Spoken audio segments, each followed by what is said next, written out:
Good afternoon, and welcome to today's Adweek webinar. We'll be looking at a crystal clear approach to visual marketing and how computer vision will change your strategy. And today's webinar is being sponsored by GumGum. I'm Stuart File, head of Adweek's Content Studio, and I will be your host for today's webinar. Before we begin, I just want to make sure that everyone in the audience knows what to expect today and is also familiar with the features of our webinar platform. Our formal presentation should go somewhere in the 25-minute range, and afterwards we will have plenty of time for audience Q&A. So if at any point during today's presentation you have a question for today's speaker, just use the question tool on the left side of your screen, and we're going to get to as many audience questions as we can after the end of the presentation. We are supporting social sharing on today's webinar, so if you're out there on social, you'll see the hashtag we're using there on the bottom right of the title slide, hashtag seen and unseen.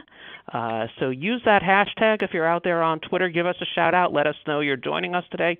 We always love when people send us their photos of them joining the webinar, and certainly, also as being part of that social conversation. And we will be tweeting out some of the findings from today's webinar from the Adweek Webinars Twitter feed, which is at AW Webinars. So feel free to follow us there. It is not too late to invite your colleagues to join us today, and we would love it if they would. So about 15 minutes ago, everyone in the audience should have received a final reminder email from us, and in there you'll find a link over to the registration page for today's webinar. So share that link with your colleagues. Have them come on in and join us live, but if they can't make it live, today's webinar is being recorded and will be available on demand, so everyone who's registered will get notification when that on-demand webinar is live later today. So check your email about 3:30, 4 o'clock Eastern Time today. You'll get notification there. A few other little things I just want to cover today. Up at the top of your screen, you'll see the Event Resources tab, and in there are actually a few things today. First up, there is, as we always have, a PDF of today's slide deck, so you can go on in there and download that. You'll also find a report from GumGum, the research that is the basis for a part of today's presentation. It's called Seen and Unseen. So feel free to go in there, download a PDF of that report, and have a chance to look at that once we're done with everything today. And again, feel free to share those resources with your colleagues. And finally, today we urge you, if you enjoy today's webinar, check out the Adweek webinar calendar, www.adweek.com/webinars. See what we have coming up. You'll also be able to access our archive of on-demand webinars. So speaking of webinars, let's move on to today's, and we are very happy today to be joined by Ben Plomian. Ben is the CMO over at GumGum. He's responsible for brand management, integrated marketing programs, and corporate communications. And if you're not familiar with GumGum, it is an AI company with a focus on computer vision. So you're really going to get some great insights on our topic today.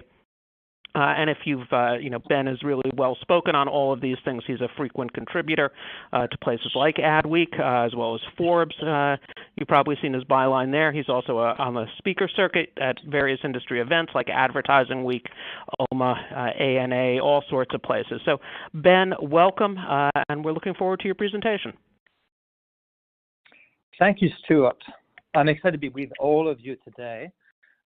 As Stuart mentioned, my name is Ben Plomian. I'm the CMO of GumGum. If you haven't heard about GumGum before, we are an applied artificial intelligence company, and we have a focus on computer vision. I like to joke that we teach machines to see. Welcome to a webinar, a crystal clear approach to visual marketing, how computer vision will change your strategy. Over the course of the next, I would say about 30 minutes, we're going to take you on a visual journey from a dark, unseen world to a vibrant one unlocked by computer vision. So I wanted to structure the webinar into 3 different sections. In the first part of this webinar, we're going to highlight how key changes technology standpoint, cultural and marketing standpoints, are behind the rise of the visual world. In the second part, we're going to explain why this visual clutter has become a blessing and a curse for marketers, many of you on the phone today. It has left marketers poking around in the dark, struggling to reach the target audience, or sometimes extract meaningful insights from their campaigns. In the last part of the webinar, we're going to see that there's a hope. We're going to see that a number of technologies have emerged to help marketers take control of the visual strategy. One of them is computer vision. We're going to define what it is, what it does, and how it can help you. On this, I'm going to jump into the first portion of this webinar, the visual world. There are many drivers behind what is arguably one of the most fundamental changes in online marketing. I'm going to share a few stats with many of you, so if you like statistics, now is a good time to take notes. I will start with a stat that always blows my mind. It has to do with how we're embracing smartphones and embedded cameras in our world. A recent LDD Capital report highlights that there are 14 billion embedded cameras globally. We're talking about cameras embedded on your phone, fridge, home, cars, and many, many more. That number is expected to rise to 45 billion by 2022.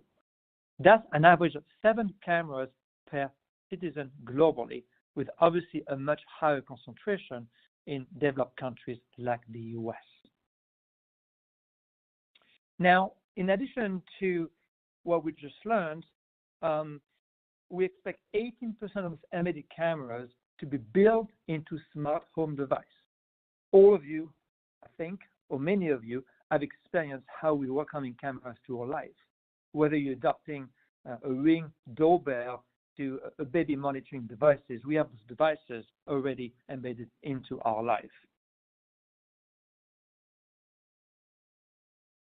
Now, I want to talk about the cultural and societal trends. This is another statistic that I like. According to Merrimaker's annual trends report, there are 3 billion images posted on social media every day. As you can expect, many of those are posted on the newer visual marketing platforms like Snapchat, Instagram, and of course, Pinterest. Secondly, this is another one of my favorite stats. This is according to MIT study, which is a few years old, but still very relevant to us. Visual content can be processed 60,000 times faster than text. Why does this matter to us? It matters to us because the average attention span of a consumer has dropped rapidly over the last few years. It used to be 12 seconds in the year 2000, and now it's about 8 seconds, which shows us that it's incredibly difficult to get the attention of a consumer those days. I like to think that the average consumer attention span is now lower than the average attention span of an average goldfish. Put in another way, the visual content is a really good way to capture the consumer's diminished attention. Now, we talk about technology trends, we just talk about culture and trends, but what do marketers think? That survey here is a few years old. It's 3 years old, actually. And we asked marketers at the time how they felt and how critical was visual content to their marketing strategy. And this is the result that we got 3 years ago again. 88% of marketers thought that sight was the most important of the 5 senses when it comes to engaging and influencing consumer behavior. We're very intrigued by those results 3 years ago, and we decided to run a similar piece of research just a few months ago. That research was produced in Q4. We partnered with a third-party organization, and we went out there. We surveyed, interviewed close to 380 marketers across a variety of industries all over the US. Those marketers represent publishers, brands, agencies, partners, and many, many more in the US. It wasn't really a surprise to find out that 80% of the respondents to this very recent survey said visual content was either very or somewhat important to their marketing strategy. No one said it wasn't important. So if you're a marketer today, whether you're working on events, demand generation, branding, social media, visual content should be a big part of your job. I really like this quote. This quote is from Erin Rech, who is the head of digital at IPG, a media buying agency within, the media buying initiative, which is part of the IPG group. What she's saying is, maybe back in the day, you would just do a text post on Twitter or Facebook, but at this point, there is nothing that we're doing that is not visual. And I think a lot of us can relate to that quote. There are, of course, some exceptions.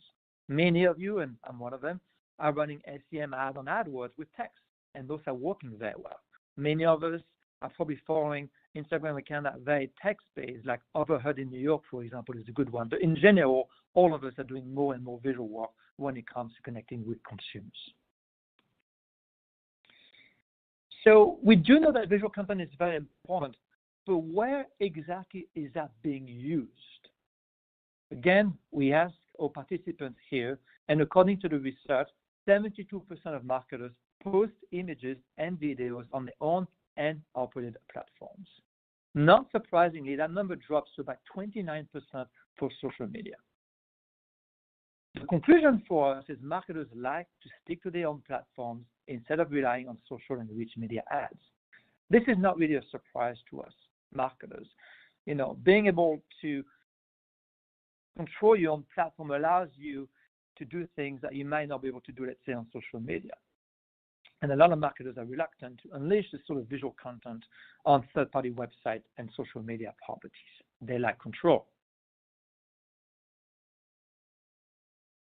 What is the key takeaway of this first section of this webinar? Is our world has become more visual. Smartphones, newer social media platforms like Pinterest, Snap, Instagram, smart home devices are key driver for that change. AR and VR, augmented reality, and virtual reality will only accelerate that trend. And this creates a massive opportunity for all of us on the phone today. This creates a massive opportunity for us marketers. Let's now move on to part 2 of the webinar, Walking in the Dark. During the second part of this webinar, we're going to explore how this visual clutter, because it is a visual clutter, has less marketing poking around in the dark, sometimes struggling to reach a target audience or extracting value from the visual campaigns. And I wanted to start this section by a quote, which I borrowed from Harvard Business Review, HBR, as known. Today, the vast majority of images and video available to businesses, a potential treasure trove of visual data and intelligence, go unseen and unused. What does that mean to us? What the quote is referring to is the fact that the majority of content, visual content being produced today, is never seen by a human. As an example, think about the footage of your Ring doorbell that's being captured every day and not necessarily being seen by you, but most of the time seen by a machine. What we're saying here, there's a massive opportunity for marketers that may not be able to process that content and make a full use of it. So the sheer volume of content is one challenge for marketers. The sheer volume of content unseen by marketers is another challenge. But what really bothers marketers based on the research is the lack of visibility and context. Those create additional hurdles for marketers. When it comes to visual media, marketers deal with a variety of problems. And the biggest of all is visibility. 42% of marketers that we interviewed said insufficient visibility challenged their ability to raise brand awareness.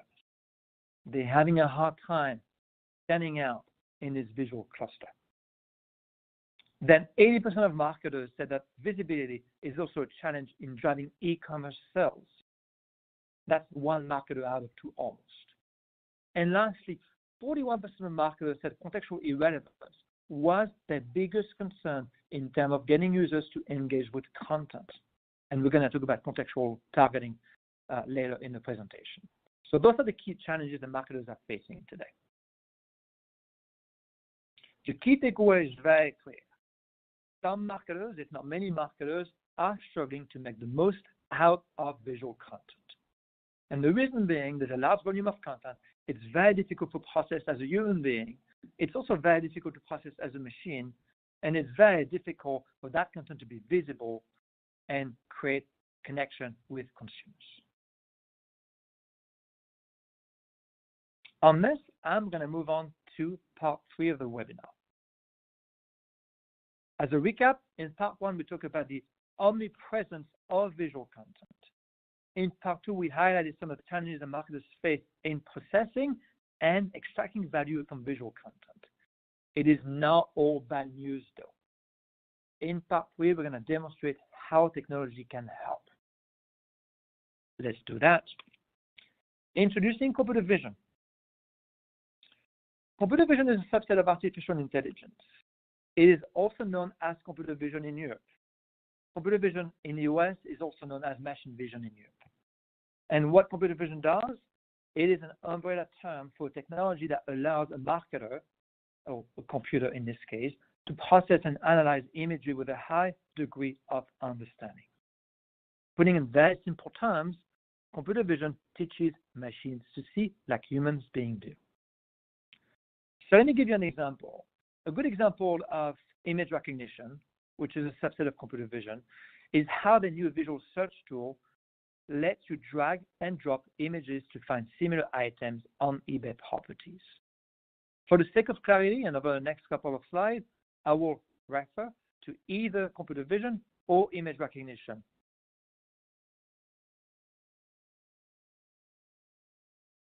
Computer vision has evolved.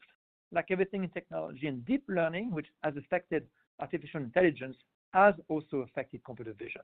Deep learning, if you're not familiar with this, is a type of machine learning that can teach computers to detect patterns in images and other data. Advances in deep learning have been very steep over the last few years, especially in the area of recognizing images and videos. And those advances are increasing the accuracy of the results. For example, at GumGum, we've been doing computer vision for 10 years. We can now very easily detect a picture of a car, a make and model of a car, on any image of a publisher website in real time and with very high precision, which is not an easy thing to do.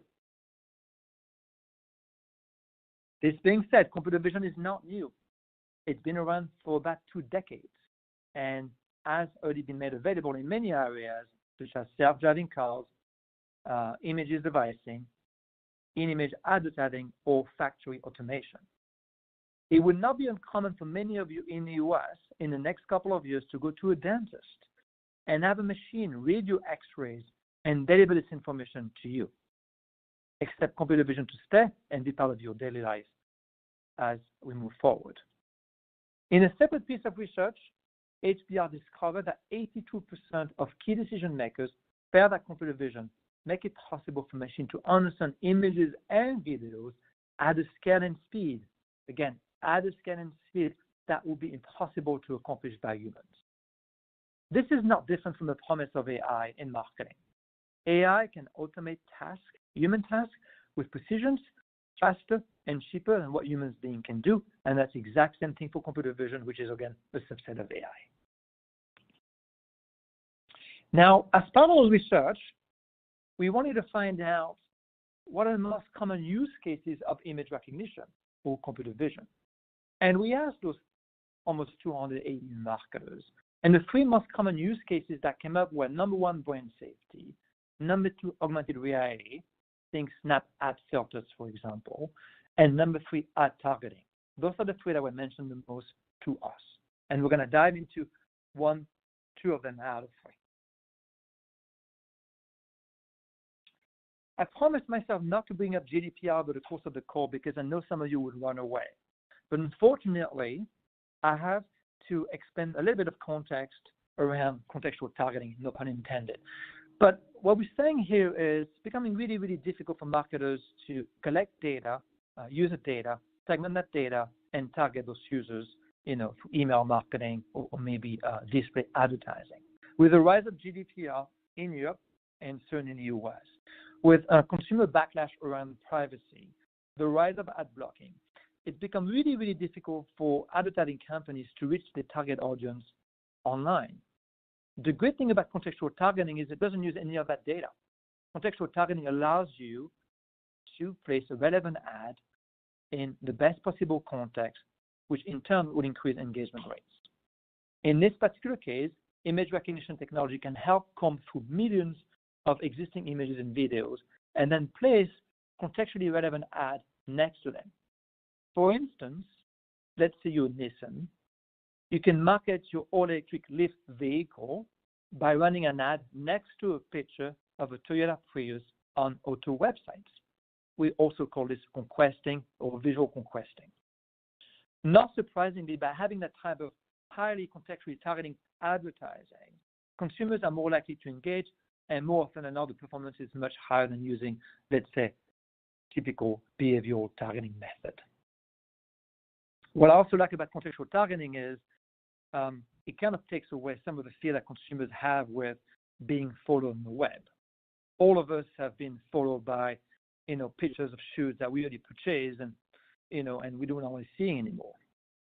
This is how retargeting has done, has gone a bit wrong. I think contextual targeting can overcome some of those issues in very simple ways. Now, we also ask marketers more specifically, what problems can computer vision solve for them? Being able to deliver contextually relevant ad was essential to them, as we just described, but equally important was the ability to serve an ad in a brand-safe environment. So let's talk a little bit about that. 60% of the marketers that we interviewed or surveyed said that they consider brand safety to be a serious problem for their marketing efforts. Those of you will probably remember that back a year or 2 years ago, news broke that a slew of YouTube ads had been running against videos from extreme groups.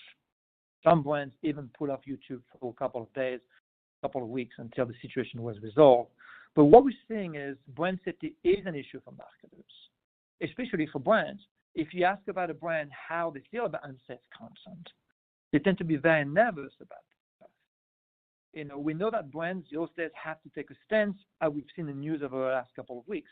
But the last thing that a brand wants to do is to take a stance next to unsafe content, whether the content is political by nature or whether the content is nudity or things of that nature. And this is really where computer vision can help. Computer vision can help detect unsafe imagery in the form of images or video, and making sure that your message is never going to be delivered next to unsafe content. So the key takeaway from this section is very few marketers understand what computer vision can do for them in terms of targeting the relevant audience, in terms of eliminating brand safety. And this, to us, presents a massive opportunity for marketers moving forward. This concludes the webinar. 20 stats and 3 quotes later. I hope all of you found this instructive, and you're going to be able to take something away from it and use it on day-to-day role. As Stuart mentioned, you can download the full research on gumgum.com/seen/unseen or through the bit.ly links available on your screen. This research will also be shared with you. I do believe that we have a few minutes for Q&A. I'm going to hand it over to Stuart. Great. Well, thank you, Ben, and great insights and some really great information for our audience here. We're going to get to the Q&A portion now, so if you do have a question for Ben, please use the question tool on the left side of your screen. We're going to get to as many as we can in the next 10 or 15 minutes. We've got a number of them already queued up. But before we get there, a couple quick reminders. First off, in the Event Resources tab at the top of your screen, you can go in there and download a copy of today's slide presentation. So feel free to go and do that. Share those slides with your colleagues. We also up there have a link to the Seen and Unseen study that Ben was referring to. So go on in there and you can download that PDF. Also, since a number of people did ask, today's webinar has been recorded and will be available on demand. So check your email later this afternoon. We're going to send you a link over to the on-demand version, so you'll have a chance to download and check out the on-demand. So you'll get that about 3:30, 4 o'clock Eastern Time today. Ben, let's get on over to some of the questions that we've got in here. And you talked a lot about how marketers and how brands can be using computer vision and image recognition. Who are some of the companies that are getting this right today, and how are they using it? I know there obviously there are people who work with you, and you've got a few mentions of companies in the report. Can you share a little bit with us today? Of course, so there are many brands and many platforms that I think are doing computer vision well today. In terms of brands, we work with many, Fortune 100 brands that are using computer vision for targeting advertising. So, for example, we work with Canon, and we help them deliver contextually relevant ads for the audiences. On the platform side, I think both eBay and Pinterest are very interesting because both of them have figured a way to use visual search to improve the user experience of the users online. If you haven't checked eBay's latest view search tool, I would encourage you to test it out. Same for Pinterest. And then that reminds me that in Europe, HAM had a very interesting visual search experiment as well. So if you want to go to their website and test the search tool, you'll see how image recognition can be put into practice. Okay, I just want to let people in the audience, I've pushed everyone here to download this report, and we're getting a number of people who are sharing that they're getting an error when they go to download it. So what I will say is we will send over the link to the report in our follow-up email. So if you're not able to download the report from the Resource Center today, just check the link over to the GumGum site that we're going to include in the email this afternoon, and you'll be able to download the report over there. Ben, can you let's also talk, you mentioned brand safety, and we had a few questions that came in related to brand safety today. So again, you were talking a little bit about, contextual marketing, but maybe you can get a little bit deeper into how computer vision really ultimately identifies unsafe content. Right. I think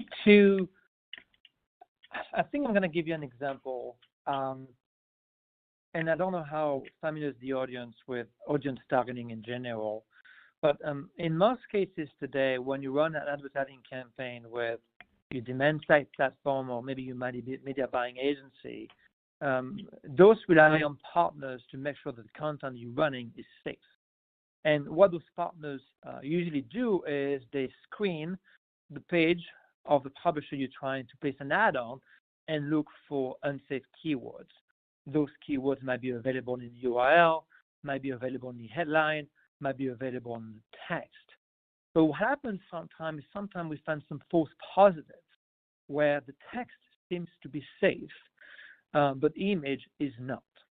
And what computer vision can do is to make sure that not only the text is safe by using natural language processes, but also looking at the visual content, the images, and making sure that it's safe as well. So when you do run an advertising campaign online, I would encourage all of you to make sure that your provider is using a combination of text and image analysis with computer vision. Okay, great. I just sorry to be the updater here on download. So first off, apparently the problem that people were getting is they were clicking the download button on the slide, which is what was giving them the 404. If you do want the report that we're referring to, you'll find it Event Resources. Just go in there. You can download it. It should be working just fine for everyone. But again, we'll also share the link in our follow-up emails with you.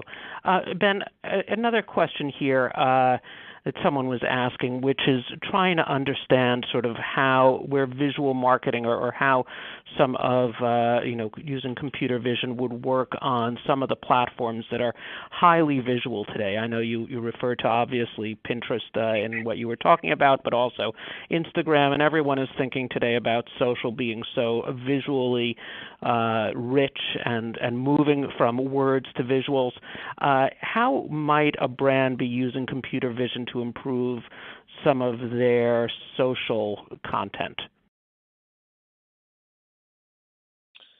So I think a simple example is the use of colors. What we're finding is we run a lot of advertising campaigns for many large clients, and we find that colors have a major influence on how you're going to engage and how you're going to click on a given ad. And with computer vision, things that can be done are quite remarkable.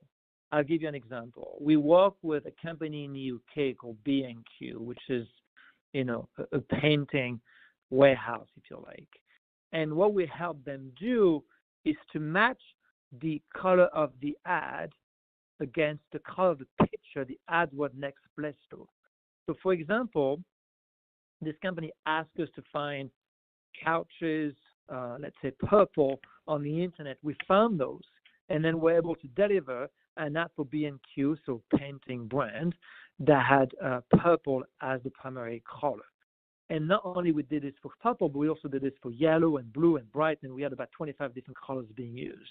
So the beauty of computer vision is not only we can understand the visual content, the images and videos on editorial website, but we can also customize the ad based on the primary color being featured in those images and videos.